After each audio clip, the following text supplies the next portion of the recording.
तर बीडच्या मस्साजोगचे सरपंच संतोष देशमुख हत्या प्रकरणात एसआयटीची टीम स्थापन करण्यात आली आहे। एसआयटी प्रमुख बसवराज टेली केजमध्ये दाखल झालेत आणि अगदी थोड्याच वेळात एसआयटी मधले इतर सदस्य बीडमध्ये दाखल होतील।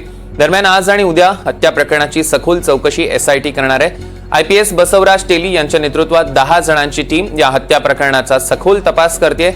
एसआयटीच्या स्थापनेनंतर या प्रकरणाच्या तपासाला अधिक वेग मिळण्याची आशा व्यक्त केली जाते। आज आणि उद्या बसवराज टेली आणि त्यांची टीम बीड आणि केजमध्ये चौकशी करणार आहे। सरपंच संतोष देशमुख हत्या प्रकरणाला 23 दिवस लोटलेले आहेत, तरी 3 आरोपी अद्यापही फरार आहेत। त्यामुळे आता एसआयटीची ही टीम हत्या प्रकरणाचा तपास करेल। ग्राफिक्सच्या माध्यमातून एकदा बघूया हत्या प्रकरणाचा तपास करणाऱ्या टीम मध्ये कोण कोण आहे।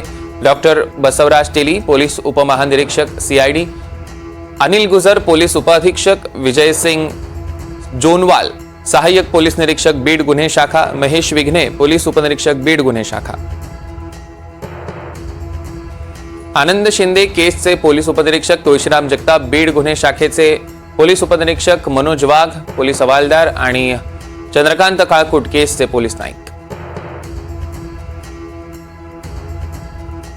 बाळासाहेब अहंकारे, पोलीस नाईक आणि पोलीस शिपाई संतोष गीते एसआयटीच्या टीम मध्ये हे सगळे सदस्य आहेत।